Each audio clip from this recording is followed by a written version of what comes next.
Hello दोस्तों, कैसे हैं आप लोग। तो आज हम लोग दृष्टि का एक सेट लिए हैं जो ऑफलाइन जो टेस्ट सीरीज़ है उसका हम लोग कुछ क्वेश्चन देखते हैं कि कैसा है।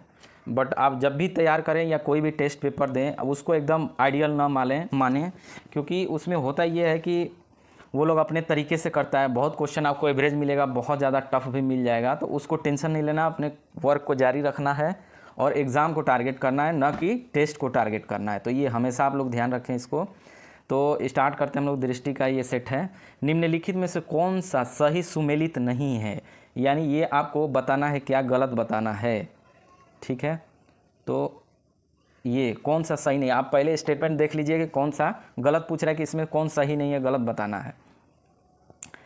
तो बाकी चीज़ें आप देखिए कौन कौन स्टेटमेंट। तो पहला है कि धारवाड़ चट्टानें बिहार के दक्षिण पूर्व में पाई जाती है। क्या ये बात सही है? तो ये आप देखेंगे जैसे बिहार का ये जो शेप आएगा, मान लीजिए हम यहाँ इस तरीके से लेते हैं, तो पूछ रहा है कि इस रीजन में, ये वाले रीजन में बोल रहा है कि चट्टान दक्षिण पूर्व में है, पहला है। दूसरा देखिए कि विंध्यन चट्टानें बिहार के दक्षिण पश्चिम में है, यानी यहाँ पूछ रहा है ये। तीसरा है टर्शियरी चट्टानें बिहार के दक्षिण में है। अब तीसरी बोल रहा है कि टर्शियरी चट्टानें क्या वो ये दक्षिण में है, ये पूछ रहा है, ये क्वेश्चन आपसे कर रहा है। उपयुक्त में से एक से अधिक या कौन सही है, आप बताइए, आंसर करिए। तो इसका आप आंसर देखिए कि हमने लेक्चर भी ले रखा है इसके ऊपर कि रॉक्स का फॉर्मेशन बताया था बिहार में कितने टाइप का कैसे हो रहा है। तो आप देखेंगे ये वाला जो पोर्सन है, ये वाली आप देखेंगे जो कैमूर रोहतास और ये सब मिले, औरंगाबाद वाला ये सारा रीजन मिलेगा। ये क्या है, ये जो दूसरा है विंध्यन है, ये वाले विंध्यन चट्टान है, तो ये कह रहा है कि दक्षिण पश्चिम है, तो ये बिल्कुल सही स्टेटमेंट हो गया। ठीक है, अब कह रहा है कि पहला देखते हैं धारवाड़ चट्टानें बिहार के दक्षिण पश्चिम में है, ये धारवाड़ देखेंगे, ये भी बिल्कुल सही है क्योंकि इसी रीजन में पाया जाता है, यानी पहला दूसरा बिल्कुल सही है। अब तीसरे की बात करता है कि बिहार के दक्षिणी भाग में टर्शियरी है, ये स्टेटमेंट क्या हो जाएगा, गलत हो जाएगा। क्यों गलत होगा कि आप देखेंगे कि बिहार का जो ये वाला पोर्शन आप देखेंगे पश्चिमी चंपारण के कुछ भाग, यहाँ पे टर्शियरी पाई जाती है, और बाकी जितना ये खाली आप देखेंगे ये क्वाटनरी पाई जाती है, यानी चतुर्थ में आ जाएगी। तो तृतीयक में सिर्फ ये वाली लाइन है, यहीं पे पाई जाती है, इसलिए क्या होगा, आंसर सी हो जाएगा। गलत पूछ रहा है तो सी हो जाएगा। तो इसका आप लोग ध्यान रखें इस तरीके से इसको, क्योंकि इससे ऑलमोस्ट क्वेश्चन देखा जाए तो एक आध क्वेश्चन आ ही जाते हैं इसमें, तो आपको मैप इस पर देखना बहुत ज़रूरी है। आगे बढ़ते हैं हम लोग क्वेश्चन के ऊपर। क्वेश्चन नंबर 2 के ऊपर चलते हैं कि बिहार में दर्रों के संबंध में निम्नलिखित कथनों में से कौन सा सही है, दर्रा के संदर्भ में, कि बिहार में दर्रा कौन सा है। तो आप दूसरे में आंसर करिए, इसका कौन सा आंसर होगा। कि पहला है कि सोमेश्वर तुरी पानी नदी के द्वारा निर्मित है, दूसरा है कि भिकनाठोरी दर्रा हरहा नदी द्वारा निर्मित है, तीसरा है कि मारवाड़ दर्रा कोड़ी नदी पे स्थित है। कौन सा है आप स्टेटमेंट में बताइए, इसका आंसर करिए आप लोग। तो आप आंसर सोच भी सकते हैं। तो दूसरे का आंसर होगा, कौन सा होगा, ए होगा। इसका आंसर, सही आंसर कौन सा होगा, ए होगा, क्योंकि ये जो है बिल्कुल सही है, बाकी ये दोनों गलत है। ठीक है, सोमेश्वर तुरापानी नदी से निर्मित होती है, ये आप देखेंगे पश्चिमी चंपारण में ये चीज़ें पाई जाती है। तो पहला स्टेटमेंट सही है। दूसरा है कि अगर फुल डिटेल्स करेंगे तो बहुत लंबा वीडियो हो जाएगा। भिकनाठोरी की बात करा जाए तो कोड़ी नदी पे है, न कि हरहा नदी पे है, और मारवा तो दर्रा जो है हरहा नदी पे है, मारवा दर्रा कोड़ी नहीं हर्रा पे है, हरहा नदी पे है। तो ये दोनों स्टेटमेंट गलत हो गया, यानी पहला सही है। बिहार की कौन सा किस संभाग में कह रहा है, यानी कमिश्नरी जो पाई जाती है किस में सबसे कम है। अब देखिए क्वेश्चन कितना अप्लाइड ये है क्वेश्चन, कि आपको सारे में देखना पड़ेगा किस में कितना डिस्ट्रिक्ट है, तभी आंसर कर पाएंगे। सारण, भागलपुर, दरभंगा, तो इसमें आप देखेंगे सबसे कम देखा जाए ना तो भागलपुर में है। इसमें आप देखेंगे दो ही है, भागलपुर और बांका, बाकी सब में 4-4, 5-5, 6-6 डिस्ट्रिक्ट दिया हुआ है, तो ये हो जाएगा सबसे कम वाले में। अब बात करते हैं चौथे क्वेश्चन के ऊपर कि वर्ष 1928 में बिहार में, वर्ष 1928 में बिहार में साइमन कमीशन का बहिष्कार किसके नेतृत्व में किया गया था। पहला ऑप्शन है राजेंद्र प्रसाद, अनुग्रह नारायण, मजहर उल हक, और डी में है एक से अधिक। कौन सा होगा, आंसर करिए आप लोग फटाफट। तो इसका सही आंसर होगा, चौथे में कौन सा आंसर होगा, फटाफट करिए। तो इसका आंसर होगा बी, अनुग्रह नारायण होगा। इसका आप याद रखिएगा कि जब साइमन कमीशन बहिष्कार हुआ था 1928 में, तो देश में तो पूरे बहिष्कार हुआ था, लेकिन बिहार का नेतृत्व अनुग्रह नारायण सिन्हा ने किया था। अब आगे क्वेश्चन को देखते हैं। 5वें में, चौरस सामान्यतः बिहार के किस जिले में पाया। चौरस का मतलब वही सपाट टाइप का, कि कौन से जिला में आप पाए जाते हैं। तो इसका जो होगा समस्तीपुर, बेगूसराय, सहरसा, कौन सा होगा। तो इसका रियल आंसर कौन सा होगा, 5वें का ई होगा। ठीक है, सॉरी ई नहीं, डी होगा, डी होगा। एक से अधिक, यानी ये तीनों आप देख रहे हैं, ये तीनों में क्या होगा, ये सही है, आंसर हो जाएगा डी, यानी समस्तीपुर, बेगूसराय और सहरसा तीनों जगह आप देखेंगे गंगा के आसपास का है, तो ये चौरस पाया जाता है इसमें, आप देखेंगे। अब अगला जो क्वेश्चन लेते हैं हम लोग, 6 नंबर पे,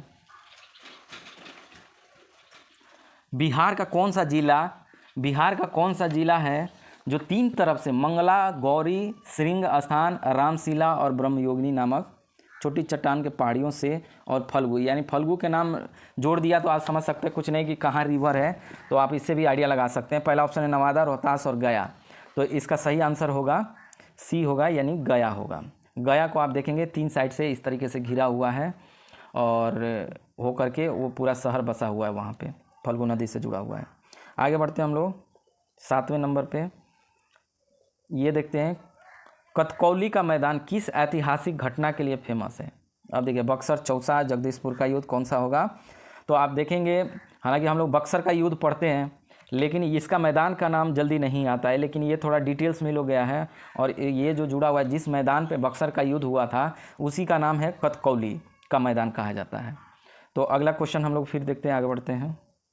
8वें का क्वेश्चन है कि बिहार के किस जिले को बंगाल का प्रवेश द्वार कहा जाता है। अब ये देखिए क्वेश्चन बहुत अपने आप में ये घुमाने वाला क्वेश्चन है कि आदमी सोचेगा कि जो बंगाल के साइड का प्रवेश द्वार होगा उसी के आसपास होगा, लेकिन ये गलत होगा। आप देखिए पूर्णिया, दरभंगा और किशनगंज, ये 3 ऑप्शन दिया है, तो इसका आंसर होगा दरभंगा। दरभंगा नाम से आप इसको देख सकते हैं कि इसको है, क्यों है, क्योंकि दरभंगा एक दारी बंगा नाम से लिया गया है जिसका अर्थ होता है बंगाल का दरवाज़ा, इसीलिए दरभंगा कहा गया है। न कि आप बाउंड्री को देखेंगे कि कौन सा बंगाल से सटा हुआ है इसलिए वहाँ से बाउंड्री अंदर आएगा, तो ये गलत हो जाएगा। तो ये दरभंगा बिल्कुल सही आंसर है। बिहार में व्यक्तिगत सत्याग्रह आंदोलन का प्रथम सत्याग्रही कौन थे, बताइए। तो इसका होगा श्री कृष्ण, सच्चिदानंद, अनुग्रह नारायण, कौन सा आंसर होगा, तो आप देखेंगे इसमें आंसर होगा ए होगा, श्री कृष्ण सिंह हो गया। यानी 28 नवंबर 1940 को आप देखेंगे बिहार में श्री कृष्ण सिंह ने इसकी शुरुआत करी थी। 10वां देखते हैं हम लोग। वर्ष 1922 में आयोजित भारतीय राष्ट्रीय कांग्रेस के अधिवेशन का अध्यक्ष कौन थे 1922 में, ये बहुत फेमस है, आपको बहुत बार क्वेश्चन आ भी चुका है, तो इसका आंसर करिए राजेंद्र, चित्तरंजन, जवाहरलाल नेहरू कौन होंगे, तो बी आंसर होगा चित्तरंजन दास। क्यों होगा बी, क्योंकि आप देखेंगे 1922 में गया में हुआ था इसका आयोजन और उसी का अध्यक्ष है चित्तरंजन दास। ठीक है, तो हम लोग फिर नेक्स्ट पेज की तरफ चलते हैं।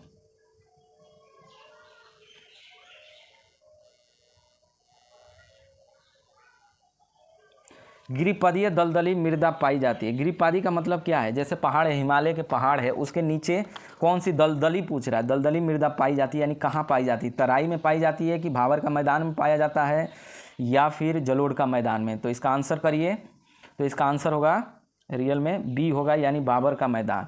यानी दलदली कहा जाए तो तराई के जस्ट नीचे वाले भाग आते हैं, भावर आता है उसको, ये हो जाएगा भावर का मैदान। और ये कहाँ पाया जाता है आप देख सकते हैं इसको, तो आप देखेंगे इस क्षेत्र का बहुत ज़्यादा लंबा विस्तार है, पश्चिमी चंपारण में इसका भाग में स्थित है।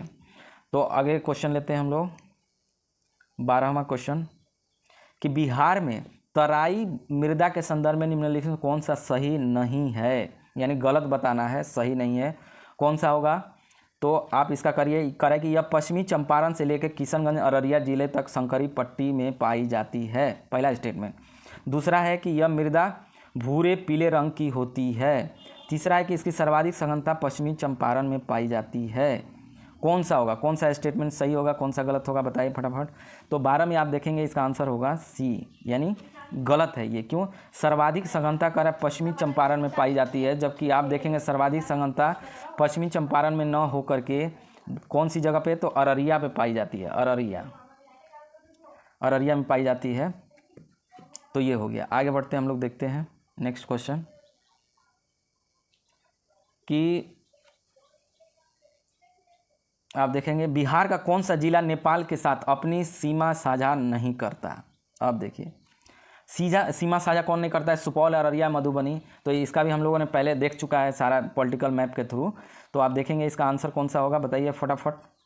तो इसका आंसर हो जाएगा ई हो जाएगा। क्यों हो जाएगा, क्योंकि आप देखेंगे सुपौल का भी टच करता है और अररिया का भी, मधुबनी का भी, तीनों का टच करता है, इसलिए आंसर क्या हो जाएगा, ई हो जाएगा। यानी सब है, अब गलत पूछ रहा है तो गलत तो है ही नहीं इसमें, तो ई आंसर हो जाएगा। ठीक है, इसी तरीके से हम लोग आगे बढ़ते हैं। फिर 14 नंबर क्वेश्चन पे लेते हैं।